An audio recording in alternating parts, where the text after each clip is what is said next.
Et hello à tous sur YouTube, j'espère que vous allez bien et je vous retrouve toujours en vacances dans un petit café pour vous faire la vidéo du mercredi. On va tester un nouveau format, on va la faire sur l'iPad aujourd'hui, tout simplement parce qu'en fait j'étais en train de vous la préparer, je me suis dit tu sais quoi, au lieu de la préparer pour ensuite l'enregistrer et passer 2 fois plus de temps, et ben t'as qu'à enregistrer sur l'iPad et tenter une vidéo. Vous me direz ce que vous pensez de ce nouveau format. Alors il y aura quelques cuts évidemment parce que je suis pas encore très habitué à utiliser l'iPad, mais voilà, n'hésitez pas à me dire ce que vous en pensez. Donc dans cette vidéo, l'idée au départ c'était de regarder un petit peu les entreprises qui sont en haut du CAC 40, notamment parce que vous le voyez en ce moment, on a quand même pas mal d'entreprises en France qui ont pas mal corrigé et il y a peut-être des bonnes affaires. On avait d'ailleurs commencé à analyser LVMH et on avait aussi traité Hermès, vu que c'est une entreprise du luxe et j'avais fait une vidéo comparative sur toutes les boîtes du luxe. Et ensuite, j'ai continué à descendre. Alors, il y a L'Oréal. C'est une entreprise que je n'ai jamais analysée. C'est une entreprise qui est quand même assez ancienne et j'aimerais voir plusieurs choses et ça, on va le voir plus tard ensemble. Déjà, qu'est-ce qui se passe au niveau du chiffre d'affaires?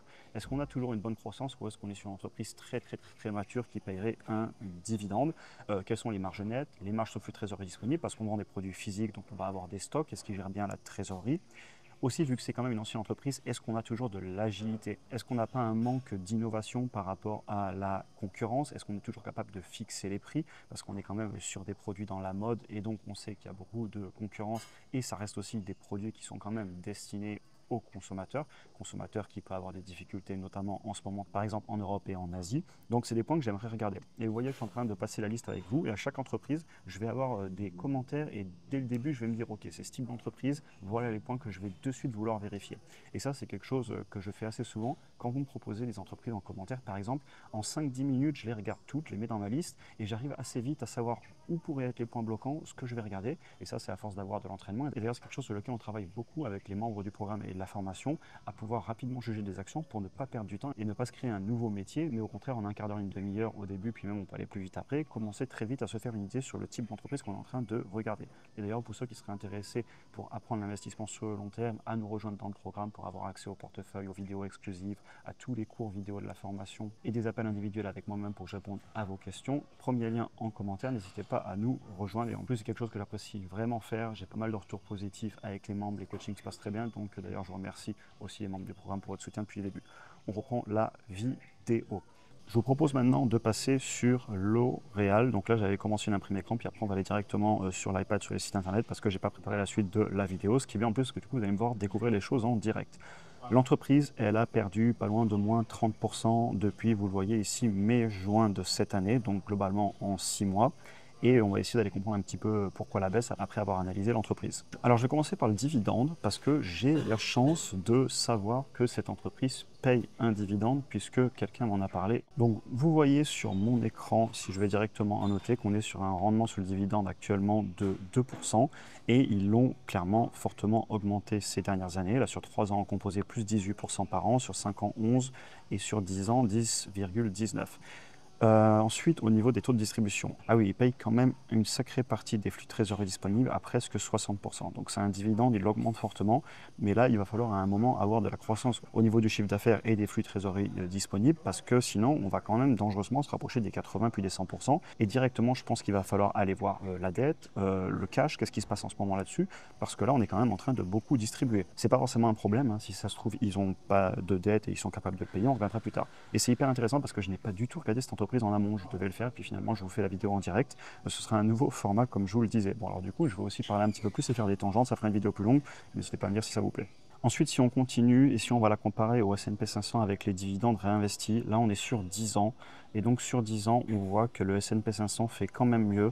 Globalement, on serait sur du 200% contre presque 300%. Donc en réinvestissant les dividendes, le S&P 500 a fait mieux que L'Oréal sur 10 ans clairement. Et on va essayer d'aller voir sur 5 ans parce que c'est quand même intéressant d'aller voir sur une période un petit peu moins longue. Donc je vais essayer de me mettre vers novembre, voilà, novembre 2019. Et là, si vous regardez, c'est encore plus flagrant. Le S&P 500 explose L'Oréal à aller un peu plus de 30% de retour sur investissement avec les dividendes réinvestis contre plus de 100% pour le S&P 500. Bon après du coup peut-être que L'Oréal après cette baisse va faire mieux dans les 5 prochaines années, ça votre analyse vous le dira, mais pour l'instant si on regarde le passé, l'entreprise sur 10 ans elle est pas trop loin du S&P 500, elle se fait quand même battre, hein, et sur 5 ans, elle se fait largement battre. Mais encore une fois, la performance passée ne garantit pas du tout la performance future, et si ça se trouve, L'Oréal fera mieux dans le futur. Et c'est aussi tout le travail de l'investisseur que d'aller analyser ça. On va ensuite aller voir ensemble les finances. Vous le savez, j'aime toujours commencer par le compte de résultats, parce que ça me permet d'aller voir ce qui se passe au niveau du chiffre d'affaires, des différentes marges. Et donc si on va regarder tout d'abord le chiffre d'affaires, je vais nous mettre en 12 mois glissants, et on va constater, je vais mettre aussi les pourcentages, attendez, donc voilà. Alors, instantanément, je vais annoter pour que vous voyez un petit peu mieux ce dont je suis en train de parler. Je vais prendre aussi mon stylo.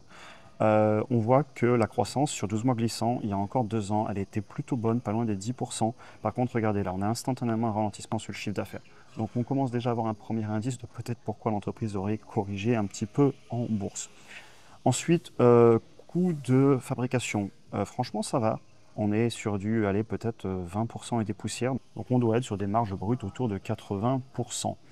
Recherche et développement, très peu. Donc bon, ok, j'espère qu'ils innovent, hein. Il faudrait voir qu'est-ce qui se passe avec la concurrence. Si vous faites une analyse complète, allez voir ce qui se passe avec la concurrence. Est-ce qu'ils se font prendre des parts de marché ou pas? SGA, donc tout ce qui est dépenses marketing, tout ce qui est payer l'administration, la direction, tout le monde qui ne travaille pas directement à la fabrication des produits et les dépenses générales, c'est énorme. Waouh, ok, bon, écoutez, 50%. Donc ils doivent soit faire énormément de marketing, voir s'ils ont une capacité à fixer les prix, ce qu'on appelle le pricing power en anglais. Est-ce qu'ils y arrivent bien?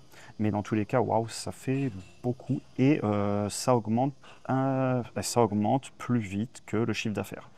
Donc ça, c'est pas forcément incroyable. Les dépenses augmentent plus vite que le chiffre d'affaires. Bon, à voir si ça vient du marketing. Dans ce cas-là, pourquoi pas, peut-être qu'ils veulent reprendre des parts de marché, ou est-ce que ça vient juste que, comme je vous le disais tout à l'heure, c'est une vieille entreprise? Est-ce qu'ils n'ont pas des énormes problèmes de bureaucratie avec peut-être des évolutions de carrière en interne qui ont du mal à avancer, etc. Sur les entreprises matures, souvent, eh bien, en interne, c'est beaucoup plus dur de faire bouger les choses, tout simplement parce que c'est une plus ancienne entreprise, et ça peut avoir des vrais impacts sur le business si on n'est pas capable de tout le temps continuer à motiver les équipes, etc. Ce serait quelque chose à surveiller à mon avis. Et par contre, au niveau de la marge nette, alors 6,4 contre 42, on doit être autour de 12 à 15% peut-être. Franchement, ça ne me choque pas. Donc, entreprise qui a la croissance qui ralentit, on va aller regarder la croissance sur 5 ans et 10 ans en composé, et une marge nette autour de 12 à 15%. Donc, entreprise mature, faible croissance, qui paye un dividende, je ne suis pas du tout étonné. Et honnêtement, il y a des choses à faire, peut-être. Hein, si ça se trouve, on le verra plus tard, on va regarder les valorisations, mais peut-être qu'avec la baisse, il y a un bon coup à faire. Si on est sur un profil peut-être qui veut de l'entreprise un petit peu mature, avec du dividende, une croissance qui est toujours là, bien gérée, une place sur le marché, aller vérifier ce qui se passe avec la concurrence. Mais honnêtement, pour l'instant, j'ai pas grand-chose qui me fait peur, si ce n'est ce ralentissement sur la croissance et ces dépenses qui sont quand même assez élevées. Mais rien d'éliminatoire pour l'instant, honnêtement. Ok. Donc, croissance du chiffre d'affaires en composé. Très important de savoir ce que fait l'entreprise sur le long terme. Donc, si on regarde ici, sur 10 ans, on a fait 6,88% par an. Donc, on retrouve ce que je disais tout à l'heure. L'entreprise, si vous regardez, à part les 2 dernières années où ça a l'air d'avoir ralenti, elle avait l'air de faire autour de 8-10%. On le voyait là sur 2021-2022 si vous remontez un peu dans la vidéo. Et je vais aller regarder sur le plus court terme. Donc là, on voit 2016, 2017, 2018. Et globalement, ça ne va pas si mal que ça. Donc, encore une fois, autour de 8%, une entreprise qui est mature, mais qui a encore de la croissance. Voir si le ralentissement qu'on a sur le court terme, qu'on ne peut pas ignorer, d'ailleurs, on va peut-être le voir sur le graphique. Ouais, regardez, c'est flagrant sur le graphique, vous voyez, si je vous fais une imprime écran, on a eu une belle montée. Et là, on a un petit peu tendance à baisser. Et d'ailleurs, je vais essayer de vous le montrer en trimestre. Eh bien, vous retrouvez ici, c'est intéressant d'ailleurs, regardez, vous retrouvez ici, on a eu quelques trimestres en plat, et là par contre, le dernier trimestre, on est reparti. Donc peut-être un léger ralentissement, mais rien de choquant encore une fois. Donc, on va continuer à aller voir l'entreprise, pourquoi elle aurait baissé en bourse. C'est peut-être juste un problème de valorisation, elle était peut-être juste trop chère. Je ne connais pas du tout la valorisation, on va aller regarder après. Alors, on va continuer, on va aller voir un petit peu tout ce qui est marge, etc. Je les ai calculés tout à l'heure de tête, mais j'aime bien avoir les vraies valeurs généralement. Donc comme on se le disait déjà instantanément, je vais zoomer un petit peu si j'y arrive, parce que je ne suis pas trop habitué sur l'iPad en direct. Marge brute très bonne, 75%, 73%, 72,98%, top. Là, par contre, vous voyez, on n'est plus qu'à 50% justement quand on rajoute des dépenses marketing, etc. Mais encore une fois, si c'est du marketing, ça ne me choque pas. On vend des produits aux particuliers, bien sûr qu'il va falloir faire beaucoup de marketing pour aller vendre le maquillage, les parfums, les crèmes, etc. Je ne suis pas trop client de la marque et encore, il faudrait voir leur portefeuille. Ça se trouve, j'utilise certains de leurs produits, mais j'imagine qu'il y a de la concurrence aussi. Et au niveau des marges nettes, vous voyez, je vous disais 12-15% de tête, on est plus proche des 15 que des 12. Donc, plutôt cool. Marge sur flux de trésorerie disponible, bien 14.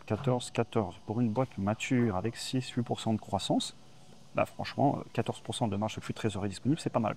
Par contre, on l'a vu tout à l'heure, ils distribuent 60% en dividendes.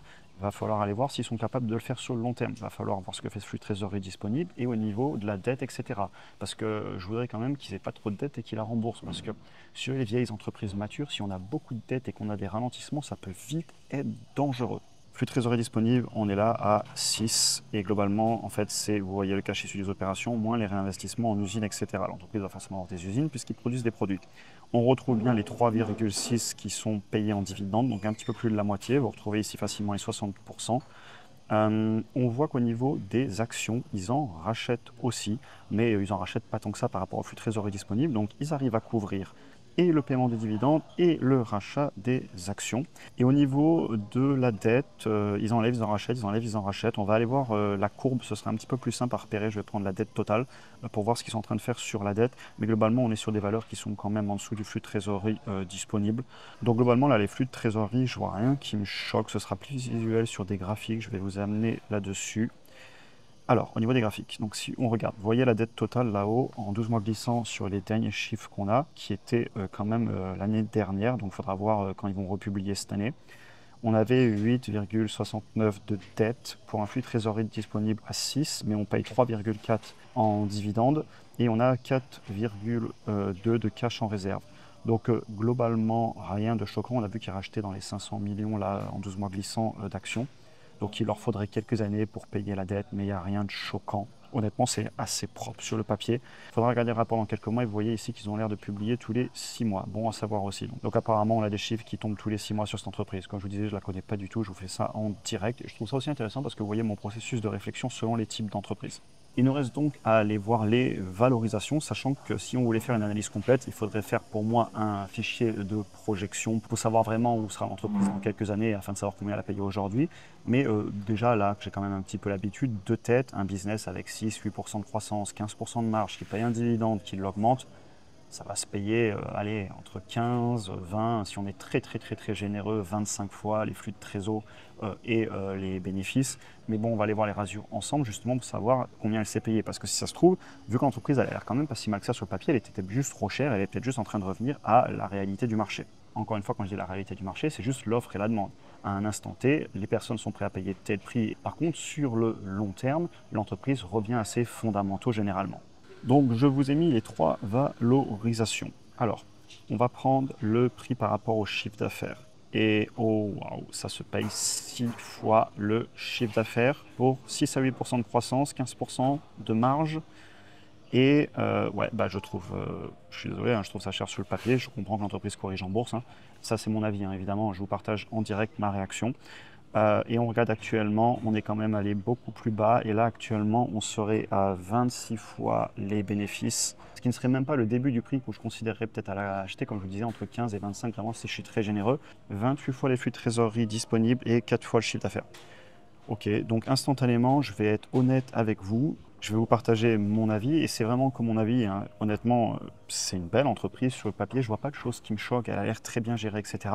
Par contre, ça se paye pour moi cher quand même par rapport à ce que j'ai vu en quelques graphiques. Il faudrait que je fasse une analyse complète. J'ai peut-être raté des trucs. D'ailleurs, si j'ai raté des trucs, s'il vous plaît, dites-le moi en commentaire. Mais je vous fais la vidéo en live, donc c'est pas forcément ultra simple de tout voir. Et d'ailleurs aussi, si vous voulez une analyse complète, beaucoup plus poussée, où je passe pas mal d'heures à chercher les avantages compétitifs, à regarder la concurrence, à ce qu'ils prennent des parts de marché, etc., vraiment rentrer ensemble dans les documents financiers, dites-le moi, je pourrais faire une vidéo complète en passant beaucoup plus de temps à la travailler.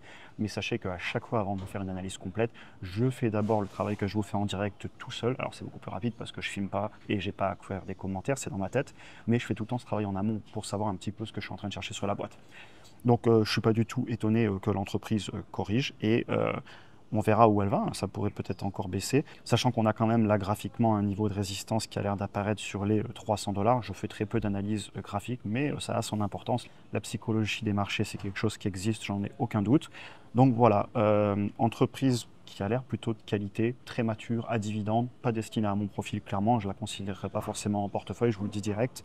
Par contre, valorisation qui je trouve chère sur le papier.